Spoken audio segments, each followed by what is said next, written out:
Salut à tous. Bon, c'est vraiment la merde. Vous savez, j'ai deux bennes.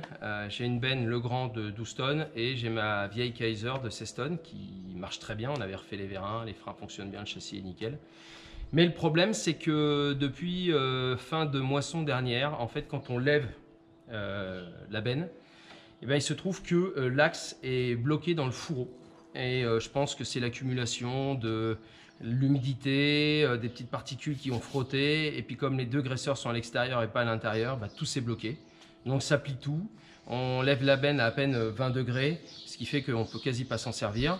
Et donc je l'avais emmené il y a un peu plus de 4 mois chez Bergera Monnayeur, qui est juste à côté. Et ils ont eu beaucoup de travail, ils n'ont pas pu malheureusement s'en occuper tout de suite. Ils l'ont attaqué il y a une semaine pour me dire tout simplement qu'ils n'arrivent pas à la réparer. C'est-à-dire que je me retrouve à peine 15 jours des moissons, même 10 jours, j'ai une seule benne de 12 tonnes. Et vous allez voir, on fera un petit tour de culture, la récolte devrait pas être mauvaise cette année. Bon bah voilà mon problème, vous connaissez ma remorque là, qui fait entre 16 et 18 tonnes. Donc c'est une machine qui a une cinquantaine d'années, mais qui a un super châssis. On avait refait les vérins, je vous remettrai en haut à gauche la vidéo. Côté freinage, je peux vous assurer qu'elle freine bien avant le tracteur. Les pneus ont été refaits. Enfin, franchement, elle a beau avoir tout cet âge-là, c'est quand même un caisson alu. C'est une machine qui marche bien et j'avais pas du tout prévu d'en acheter une autre. Et je voulais la garder. Et quoi qu'il en soit, je vais la garder. Donc je vais vous montrer un peu quand même le bordel. Donc en gros, pour vous expliquer, là vous avez un fourreau. À l'intérieur passe un axe. Parce que c'est une tribenne, c'est-à-dire qu'elle se lève comme ça, à l'arrière, mais elle peut se lever sur les côtés en changeant les petits crochets. Et en fait, ce qui s'est passé avec le temps, vous avez deux graisseurs de chaque côté, mais il en aurait fallu au milieu. Et bien tout s'est bloqué à l'intérieur. Ils ont percé le fourreau, enfin je veux dire à l'intérieur, et ils ont mis de la graisse et de l'huile en pression. Ensuite, ils ont mis un gros bidon ici de fuel pour essayer aussi de le baigner à l'intérieur pendant un week-end. Ça n'a rien fait. Ils ont fait échauffer, mais alors quand je dis chauffer, c'était, je vais vous montrer le bitonio, vous allez voir, c'est propane à fond, ils l'ont chauffé à rouge, vous voyez, ça a même un peu cramé le bois, mais bon, ça on s'en fout, de toute façon, il fallait que je le refasse. Et rien ne se débloque. C'est un truc de dingue, rien. Donc comme vous pouvez voir, en fait, ça normalement, ça doit tourner avec la benne, avec le support quand je la lève. Et on avait déjà, vous voyez, ça avait déjà forcé ici, j'avais ressoudé, j'avais remis des petits supports à ce niveau-là. Mais j'avais pas vu que c'était à ce point-là, en fait. Et là, aujourd'hui, en fait, bah ça, il faudrait qu'on le tourne un peu, ne serait-ce que pour pouvoir sortir le caisson. Parce qu'en fait, l'intérêt, c'est de pouvoir sortir le caisson et pouvoir avoir de la place pour travailler sur le fourreau et tous les supports. Et là, aujourd'hui, le problème, c'est que même si on lève la benne, comme ça, pour que le crochet puisse s'en aller, et bien en fait, on n'arrive plus à passer de palette dessous. Non, c'est vraiment l'enfer. Et alors, à une semaine des moissons, ça me rend malade. Donc là, que vous pouvez voir, évidemment, bah, c'est plié d'un côté, c'est plié de l'autre. Donc là, en fait, on n'arrive vraiment plus à tourner le support. C'est galère. Les gars vont essayer de réchauffer encore une dernière fois pour voir si on peut vraiment pas essayer de le débloquer. Et puis après, bah, je trouverai une autre solution, l'emmener ailleurs pour refaire totalement le fourreau, mais on fera ça cet hiver parce que je veux vraiment la garder. Enfin, quoi qu'il en soit, l'équipe Bergera Monnayeur Havel ont fait un boulot extraordinaire. Et ils ont vraiment tout essayé et je les remercie encore aujourd'hui. Alors dans ce malheur, eh bien, il a fallu que je trouve des solutions. Alors, ça tombe toujours mal ce genre de choses-là. Vous allez voir dans les prochaines vidéos, j'ai changé de pulvérisateur. Ce qui veut donc dire que j'ai investi dans un nouveau pulvé. Je ne vous dis pas la marque tout de suite. Je vous laisse deviner qu'est-ce que je vais prendre justement comme pulvérisateur traîné. Sachant que j'ai vendu mon Blanchard. Et donc je me retrouve avec un investissement que j'avais déjà prévu. Et là, plus de benne. Donc un investissement que je n'avais pas prévu, sachant que j'ai quand même fait une récolte plutôt de merde l'année dernière. Mais bon, j'ai pas le choix cette année, je vais pas me retrouver qu'avec une benne de 12 tonnes. Et donc j'ai réussi à trouver une benne qui va arriver normalement aujourd'hui sur le camion. Il y a encore un peu de travail à faire dessus, vous savez, bah, je prends de l'occasion. Je remercie quand même la société MCC à Sainte-Ménéhould dans la Marne qui m'a trouvé cette benne. Donc Thomas, merci à toi. Et on a encore 2-3 petits trucs. J'ai une petite fuite sur un vérin parce qu'on a un essieu suiveur, mais je vous montrerai ça tout à l'heure quand elle arrivera. Sinon, sur cette vidéo, vous allez avoir un peu de tout. Avec Seb, on a un peu de travail à faire sur la machine, un peu de réparation, je vous expliquerai tout à l'heure. Sébastien a commencé déjà à travailler sur la coupe parce qu'il fallait refaire les patins, je vais vous montrer ça aussi. Allez, on va faire le tour de tout le travail qu'on a à faire et on attend cette benne avec impatience. Alors vous savez que sur ma machine, sur la 2388, j'ai une coupe 10-30 qui est en field tracker, c'est-à-dire qu'elle prend en fait le niveau du sol avec des capteurs. Il y en a 4 ici et en fait ces capteurs frottent la terre et au fur et à mesure s'usent. Donc ce qu'on a fait, c'est qu'on a ressoudé des petites pattes justement pour éviter que le support se bouffe. Alors je vous montre ça. Donc voilà, vous comprenez en fait. Vous voyez, ça fait ça sur le sol, ça bouge. Et donc là, bah, Sébastien nous a fait une petite soudure de plaque justement pour renforcer le support, donc qui a été faite sur les 4 capteurs. Alors j'ai un petit capteur, j'ai un support de capteur là et on va lui remettre un petit point de soudure. Vous voyez, ça bouge pas mal. En plus le boulon s'est cassé à l'intérieur. On veut lui remettre un petit point de soudure comme avant. Donc vous voyez qu'il manque 2 choses. La chaîne d'entraînement de la vis sans fin. Donc on va la changer. Il faut qu'on change la courroie d'entraînement de la scie. Alors en fait vous avez la courroie qui passe là, qui est entraînée, le tendeur qui vient faire tourner ce boîtier. Ok, et vous entendez, celle-ci fait tourner la scie de la coupe. Donc on change la courroie et on change la chaîne. Comme ça on va repartir sur quelque chose de neuf. Allez, maintenant on passe à la machine.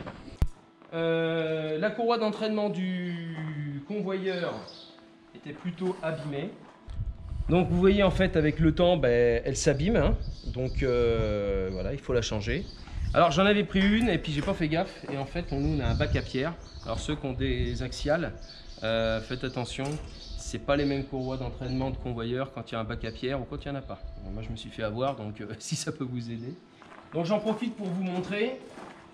On avait changé déjà la chaîne, je vous mettrai la petite vidéo quand on avait travaillé avec Seb pour refaire la chaîne d'élévateur. Donc la vis se trouve à l'intérieur, vient emmener en fait le grain au pied de l'élévateur qui ramène le grain qui n'a pas été battu comme il faut. On va changer tous les roulements en même temps. Donc courroie d'entraînement du convoyeur, vis à hoton, et j'en profiterai pour faire les changements de filtre à gasoil. Je préfère le faire tous les ans. Ça décante tout l'hiver, donc c'est pas pour le prix d'un filtre, donc je vais les changer. Et puis en même temps on fera l'huile moteur, ça pour le coup on le fait tous les 2 ans. Alors sinon j'ai acheté aussi cette petite vis.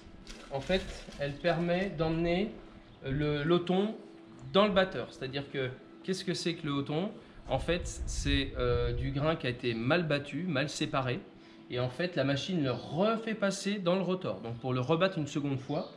Et ça, c'est la vis qui emmène justement dans le rotor. Donc je ne pense pas qu'on fera ça là, parce que dans 10 jours, c'est les moissons. Vous voyez, on est pile poil en avance, impeccable. Et donc on le fera tranquillement cet hiver, mais on aura encore de la vidéo. Allez, on a beaucoup de boulot, Seb. On s'y met. Je peux pas, je tiens la caméra. Alors en fait, pour pouvoir démonter la courroie d'entraînement du convoyeur, on a enlevé une première courroie qui, elle, lorsque on enclenche la coupe, vient électriquement avec un petit vérin pousser le tendeur qui ensuite fait tourner l'autre courroie d'entraînement du convoyeur. Donc il a fallu enlever cette grande courroie plate. Donc maintenant on va pouvoir réinstaller la première, la courroie du convoyeur, donc avec le bac à pierre. Et une fois qu'on l'aura tendu, mise en place, on finira avec celle-ci tout simplement.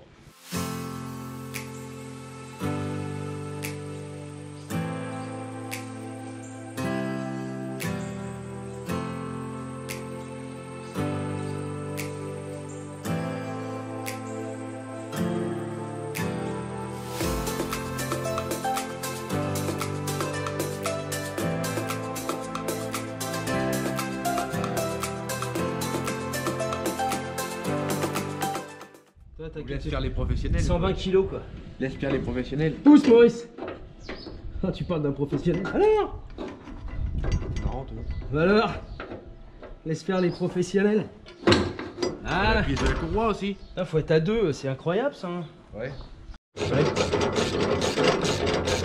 Et alors tu le serres jusqu'à où? Tu sens que t'es con.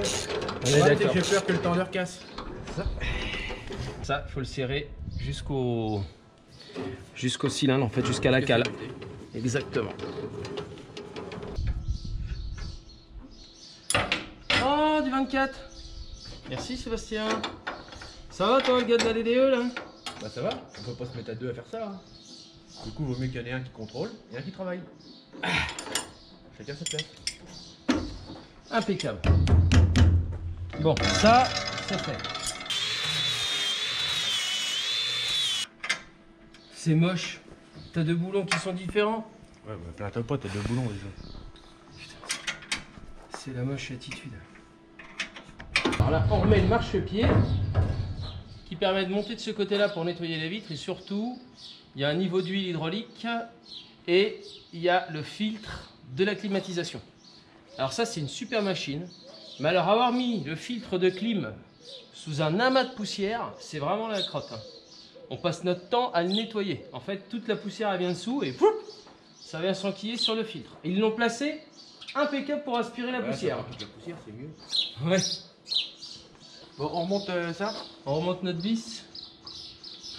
Et comment on va faire? C'est soudé dessus. Ah, puis il y a un scotch. Je crois que le scotch est livré avec. Ah, c'est d'origine. C'est d'origine. Faut pas le l'enlever scotch pour la protéger. Ah, t'es pas con, toi. C'est comme là. Ouais. Ouais. Avec Casus. Non, ça c'est fait pour emmener quand il y a trop de blé. Ouais. Ça peut... Il faut gaffe qu'il ramènera ta connerie. Et si t'as trop de blé là au retour, c'est que t'as mal réglé ta machine. on est d'accord.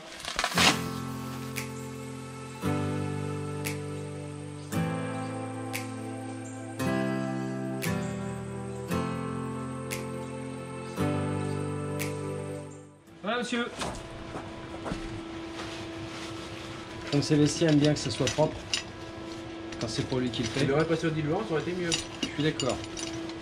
Donc, en gros, ça, c'est l'ancien roulement. Alors, il aurait pu encore tourner, mais quitte à démonter, remettre des roulements neufs.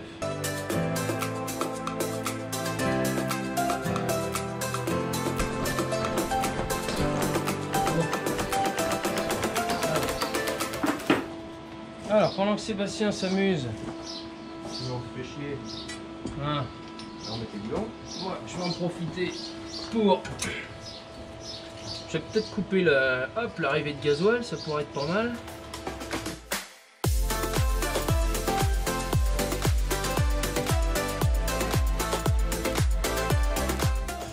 Donc on est d'accord, un filtre, quand on le serre à la main. La casserole de la mère Richard. Au moins, elle a trouvé une seconde vie. Qui ça, ma mère? J'ai pas dit ça.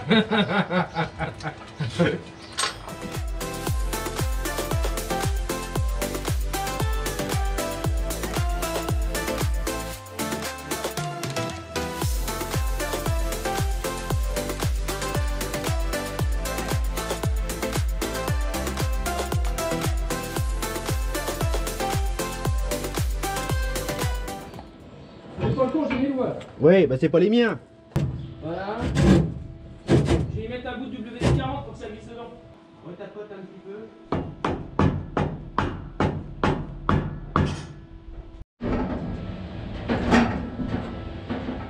Après du riz, il doit bien en avoir un. Allez. Du cul aussi. Ouais. Normalement, par gravité, tout le gasoil a dû déjà tomber. Ok.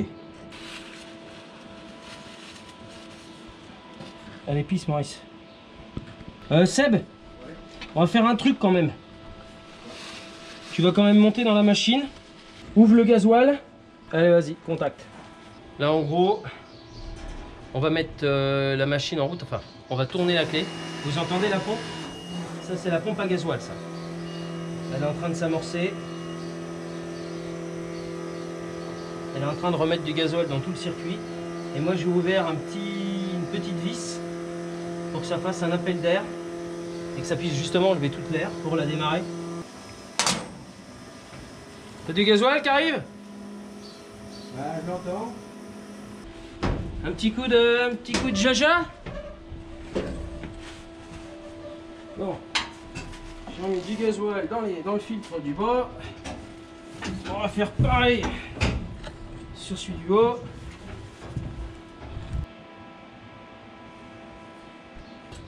Allez, vas-y, fais tourner la bécane, mec. La bécane carrément. Allez, vas-y, mec. Allez, vas-y.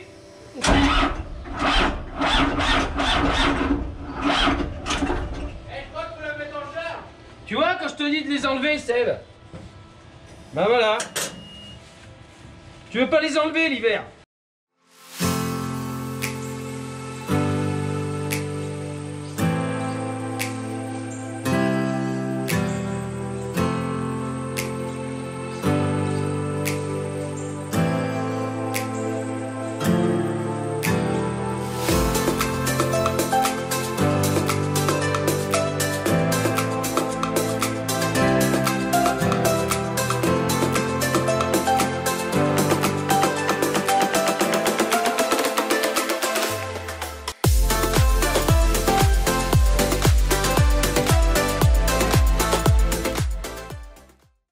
Alors comme je vous avais dit dans cette vidéo, en fait on passe du coq à l'âne.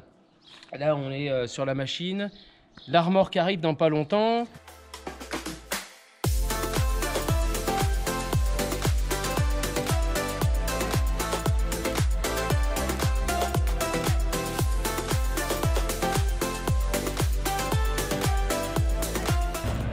Bon, il y aura un peu de travail à faire sur les jantes, il va falloir que je repeigne, il va pas s'accélérer. Donc voilà, machine.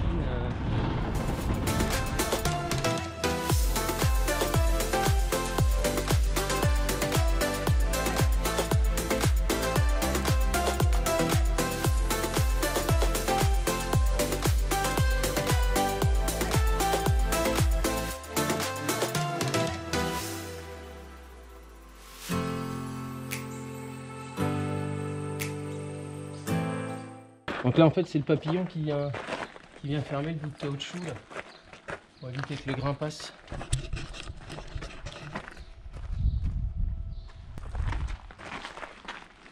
On s'est remis tout de suite à la remorque. Bon, elle est plutôt en bon état. La poignée et tout ça c'était grippé. Donc on en a profité pour dégripper, ressouder une plaque, ressouder aussi le manche parce qu'il avait été forcé et cassé.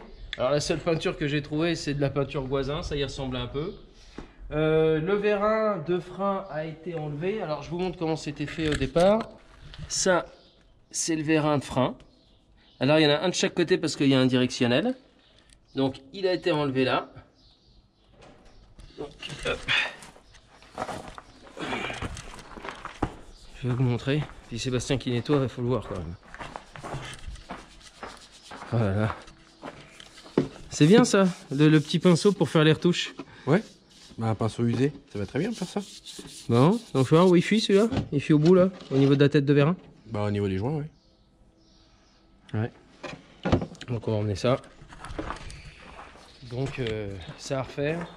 Alors Sébastien a refait une poignée. Donc moi je l'ai toute poncée. Maintenant je vais la peindre. Donc là, hop, elle est nickel pour la béquille. Et en plus, elle glisse dans le fourreau, donc c'est impeccable. Je vais en profiter pour repeindre ça. Parce que ça, les axes ont été perdus. Là, il y a du jeu là-dedans. Il faut qu'on mette un axe un peu plus gros. Et puis on va resserrer un petit peu, à droite à gauche toutes les petites vis. Et j'ai une ampoule de frein, enfin d'éclairage qui ne fonctionne pas. Donc on va regarder ça tout de suite. Et puis je vais resserrer moi pendant ce temps-là les écrous qui se trouvent au niveau des supports des axes. Ensuite on lui fera un gros nettoyage et on en profitera après pour graisser tous les petits points de graisse d'articulation. Puis elle sera prête pour cet été. Ça c'est quand même cool. Hein. Coup de bol. Hein. Parce que trouver une benne à 2 semaines de la moisson. Hein? Il y a combien d'ampoules? 3. Mais il n'y en a pas une de grillée. Hein? Il n'y en a pas une de grillée. Pourquoi le stop marche pas là? Ah, parce qu'il a pas envie. Mais y voir du produit de contact. Ça chasse l'humidité. On déplace un peu les ampoules.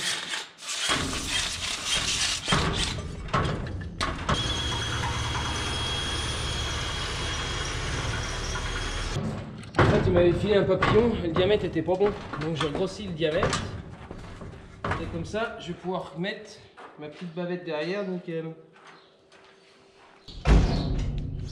Alors pourquoi je fais ça? Parce que je voudrais retourner le caoutchouc pour que ça puisse faire joint directement là-dessus. Un peu comme celui-ci, vous voyez. C'est pour ça que je retourne. serait top, c'est que j'ai un peu de chance et puis que ça tombe en face d'un trou. Oui. La terre peinte de ce côté-là, c'est bon. Hein? Maintenant, on va jouer de la peinture. J'essaie de trouver quelque chose de propre. Il y a plein de choses qui ont été rajoutées. Ça, c'est pour mon axe d'origine, ça.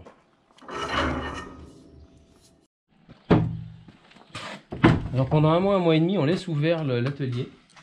Parce que hop là, parce qu'on a un nid d'hirondelle là, il y a un nid d'hirondelle. Alors elle chie partout, mais ça a toujours été, mon père il a toujours fait ça à l'époque. On a un nid d'hirondelle, donc, on laisse ouvert.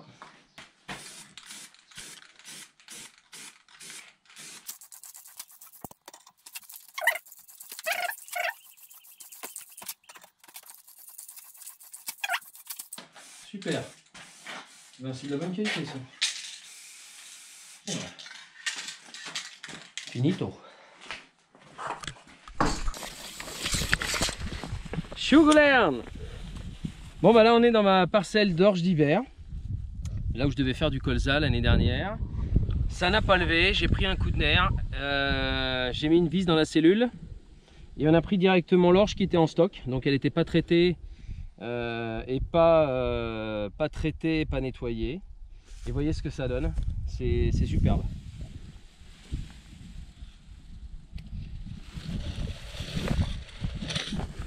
Alors elle est pas malade, il y a quelques petits points de rouille, mais vraiment pas grand chose. On a donc, ça c'est de l'orge fourragère, donc c'est de la Doran. Donc elle est pour les animaux et pas pour la bière. Et donc elle est plutôt propre. Alors, elle est propre. Par contre, mon orge de printemps, j'ai pas pu la désherber sortie hiver. Vous allez voir le chantier, c'est bourré de raies gras. C'est dommage parce qu'elle est plutôt jolie, donc ça joue quand même sur le rendement. En fait, c'est la seule culture que j'ai pas trop réussi à cause du désherbage d'automne que j'ai pas pu faire. On la semé, ça a plu tout de suite. Donc voilà, elle est quand même pas moche, on va aller faire un tour, mais par contre qu'est-ce qu'elle est sale. Il va falloir déchaumer, faire lever cette crasse en espérant qu'on ait un petit peu d'eau cet été pour justement la faire lever et la détruire mécaniquement. Donc là on est dans l'orge de printemps, vous voyez elle est vraiment sale, hein. J'ai vraiment pas mal de raies gras, bah oui j'ai pas pu désherber. Donc voilà, une orge de printemps brassicole, donc là pour le coup pour de la bière. Qui a été semé, moi l'orge de printemps je la sème fin novembre, donc juste avant l'hiver, parce qu'après c'est tellement humide que je peux pas, et en plus il fait tellement sec avec les printemps qu'on a aujourd'hui, j'aurais juste un mètre brun. Donc dans le fond elle est plutôt jolie, on le voit. Vous voyez elle est plutôt jolie, mais bon elle est sale quoi. Alors là et moi j'ai une chance quand même, c'est que j'ai pas été impacté par le gel. On voit même au niveau du grain, il n'y a pas de grain blanc au bout. Je suis vraiment passé à côté, pour une fois que c'est moi qui ai de la chance. Donc voilà, alors peut-être que l'implantation fait aussi qu'elle était saine. J'ai pas de maladie sur mes blés, j'ai pas de maladie. On ira faire un tour ce soir. Vous verrez, je suis d'un vert foncé comme je les aime. Alors je croise les doigts parce que vous allez me dire, tant que c'est pas dans la machine, tant que c'est pas dans la benne, c'est compliqué de dire le rendement qu'elle peut faire.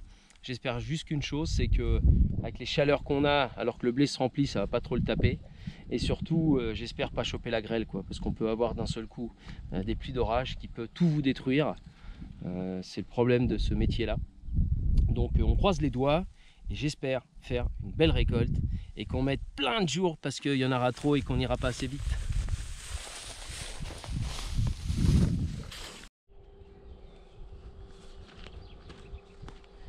Bon, je vais vous montrer mes blés.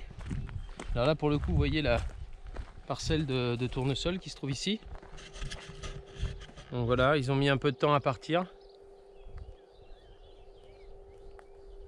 On a l'impression qu'il y a des trous, mais en fait c'est que ils n'ont pas le même stade et on les avait semés un peu profond. Alors j'ai trouvé un intérêt, c'est que j'ai pas été ennuyé par les corbeaux. Donc quand il est semé à 4 cm, c'est compliqué d'aller le chercher. Donc il a mis par contre plus de temps à partir, mais j'ai regardé, l'enracinement est plutôt profond. Donc si on a un été encore sec, ça va lui permettre d'aller chercher de la fraîcheur un peu plus bas.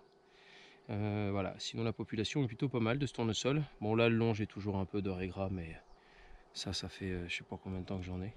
Et puis maintenant on va aller faire un tour dans les blés. Allez c'est parti. Bon ben voilà, variété de blé Césario. Donc ça fait déjà quelques temps que je le fais. On va rentrer un peu dans le champ.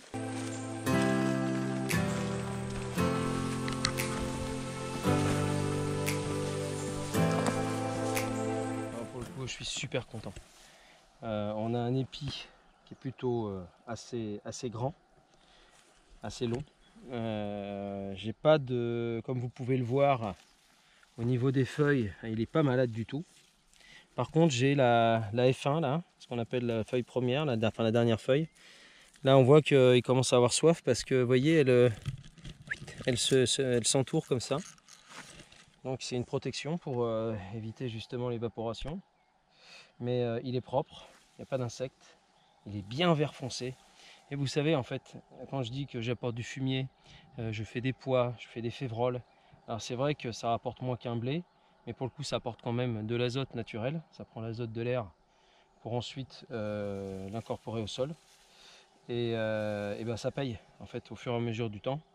On voit un sol qui se stabilise, qui s'enrichit, et qui est capable justement de donner tout ce qu'il faut après à la culture qui arrive. Et là, vous voyez, en plus, on a eu un bon désherbage bien placé. En plus, là, on a semé assez tard. Maintenant, je sème assez tard. Ce qui fait que j'ai une population de vulpins qui se divise par 50% quasiment. Et puis là, un blé régulier. Alors, de toute façon, hein, le grand-père le disait, un bon semis, c'est déjà 50% de la récolte. Et c'est vrai qu'on a semé dans de très bonnes conditions. Et je suis content, il y a du peuplement. Je ne vais pas vous dire que ça va faire 100 quintaux, mais pour ici... si je fais 80 quintaux, ça sera exceptionnel. Et vous allez me dire, tant que c'est pas dans la remorque encore, eh ben, on sait jamais. Si on prend un coup de chaud pendant qu'il finit de se remplir, si on prend un coup de grêle, voilà. Le gel, j'en ai pas, j'ai pas de bout d'épi blanc, rien du tout. Je suis passé à côté, comme j'expliquais même pour les orges tout à l'heure. Mais ça fait vraiment plaisir. Là, vous voyez, on sait pourquoi on travaille.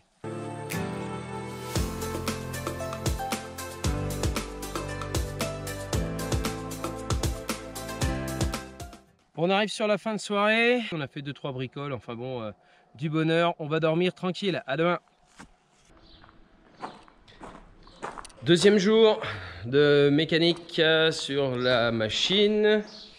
Donc la remorque, on a emmené le vérin ce matin, le vérin de frein, donc impeccable, il va pouvoir nous refaire ça. Donc la remorque sera bien, prête à partir, on n'aura plus qu'à la nettoyer et la graisser. J'ai été chercher ce matin aussi des roulements de vis à Othon. Manque de bol, j'avais pas pris les bons. Mais ça c'est de la faute de Sébastien parce qu'il me donne pas les bonnes cotes.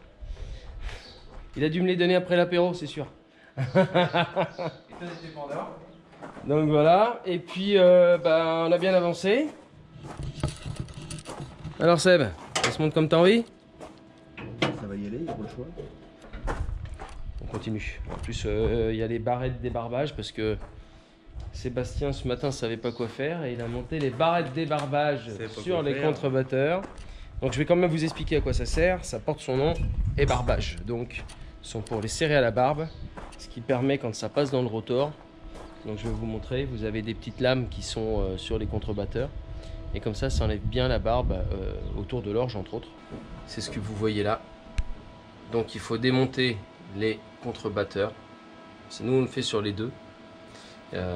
Et donc il faut les enlever et ensuite vous mettez toutes ces petites barrettes qui sont là. C'est un baise-main d'enlever les contrebatteurs. Et pour mettre les barrettes, vous êtes obligé de les enlever. Sinon, ça marche pas. Il va être comme ça. Tu sais, de prendre le marteau et mettre une cale de bois et taper au bout de l'arbre, s'il est bien arrivé là-bas.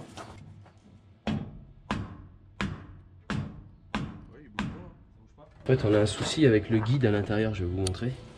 Il touche. Vous voyez, je sais pas si vous voyez, à droite là. Là. Le guide est touche et tout ça c'est enfoncé complètement. Donc est-ce que ça viendrait pas de la bague ici qui a été soudée un peu trop par là? Et donc on n'est pas centré. Et donc ça touche. Vous voyez, même si on remet... Ouais, là on est vraiment bloqué là. Donc il y a un problème. C'est la clotte. Bah, Sébastien, il a monté à l'envers. Voilà.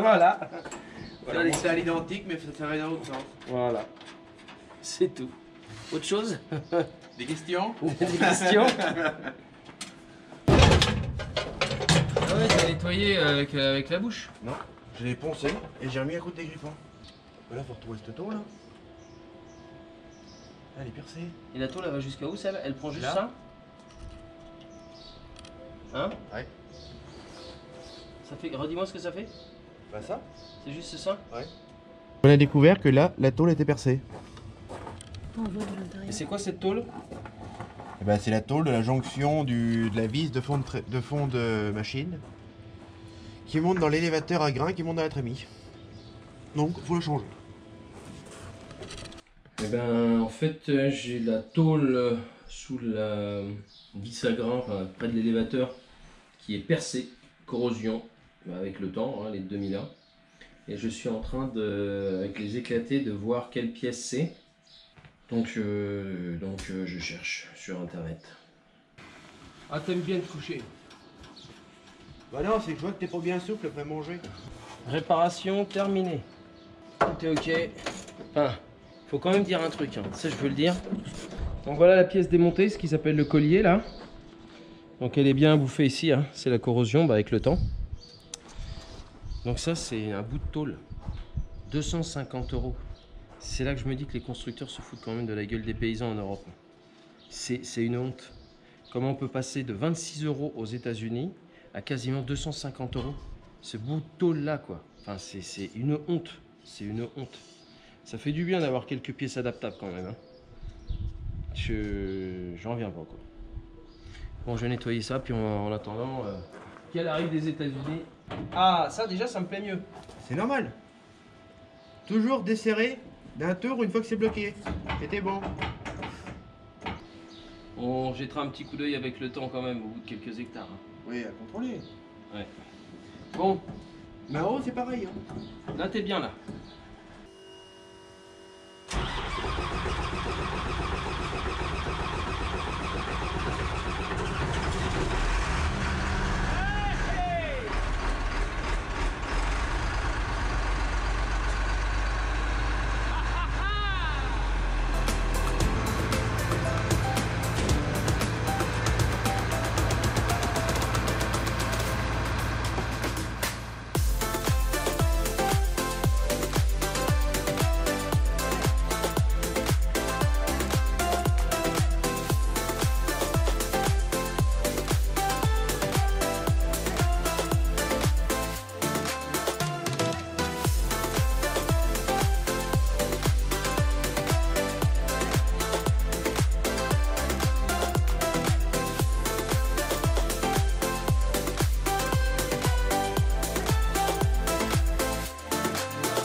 Il va mettre toute la machine en route, le rotor, l'élévateur.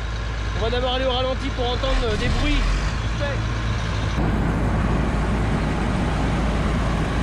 Allez, c'est parti!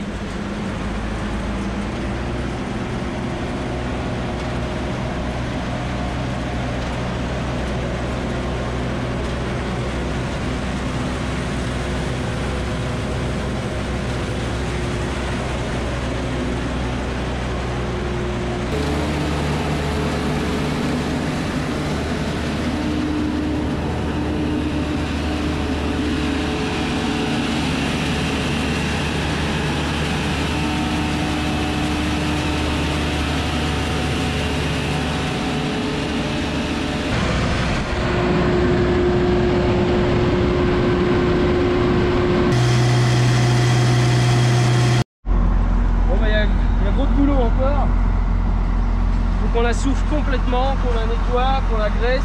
À l'arrière, il y a les broyeurs, le broyeur à faire, remplacer les couteaux. Enfin bon, il y a encore un peu de boulot. Hein. Bon voilà, on a mis la machine en route. Sébastien avait été en arrêt maladie, arrêt de travail, il s'est coupé le doigt. Moi, j'avais pas pu être là pour la souffler. Et puis elle n'a pas été soufflée comme d'habitude. Alors il y a un tas de poussière énorme. Donc on va déjà bien la souffler pour faire le tour. On a la vidange, là le moteur est chaud, on va faire la vidange moteur.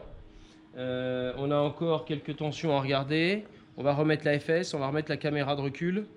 Parce que ça je la mets à l'abri l'hiver pour éviter qu'il y ait de l'humidité dessus. Et puis il n'y a plus de clim. Donc le compresseur fonctionne bien. Et je pense tout simplement qu'il manque du gaz. Donc évidemment, il n'y a même pas de question à se poser. 35 degrés, 40, 60 dans la cabine en plein soleil. C'est clim obligatoire, donc on fera passer un gars. Et puis là, on va s'occuper de la coupe. Allez, on y va. Bon alors, on a commandé une chaîne. Et chez Prodil, ils font qu'en 5 mètres. Commandé hier, reçu aujourd'hui. Alors, la courroie, elle est là. Alors, elle est un petit peu plus grosse.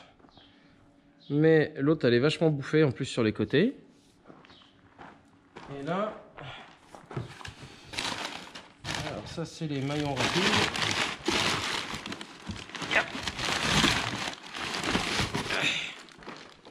Allez. Donc voilà, on a les mêmes rouleaux, le même pas, tout pareil.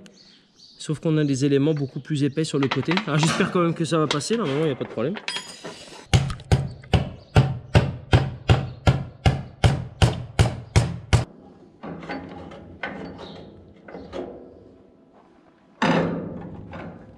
Ah, c'est que t'as laissé le... Tu veux ressouder un truc ou quoi?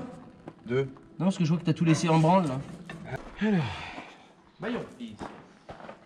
Maillon. Maillon. Mayonnaise.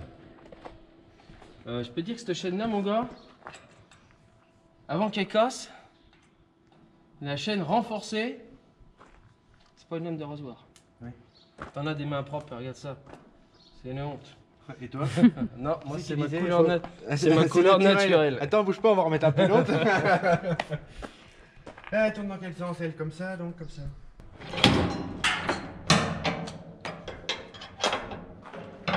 Attention que ça t'emmène pas, hein. Je te repète pas un doigt. Faut que tu forces un peu plus, hein. Parce qu'à mon avis, avant de casser le doigt, tu seras chier dessus. Hein. Non, j'arrive. Non, c'est le casser, de cliquer quoi. Je sais pris. Et question con, pourquoi tu coupes pas la courroie pour le passer? C'est vrai. Ce serait plus facile, non? On est d'accord. Bon, tu me la tiendrais au lieu de raconter des conneries là. J'essaie de la passer de travers. Des conneries de quoi? Aux Caraïbes. Arrête de travail, attends. Allez, la bouille. Tu peux pas mettre tes doigts entre mille. Mais les tiens, t'as une main qui sert à rien. Ségolène, t'aurais pas une main.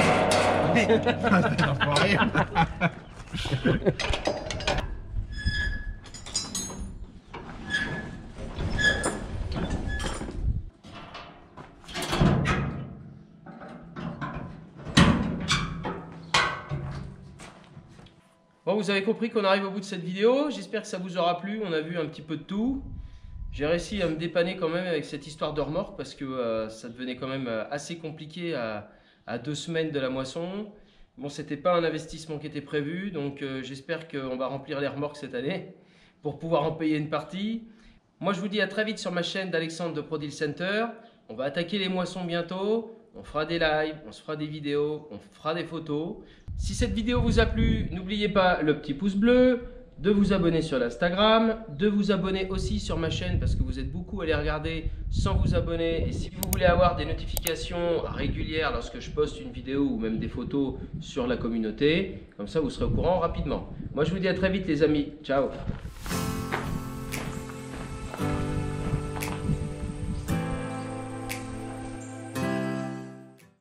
Et action. Tu l'as vu où? Là, dans mes mains.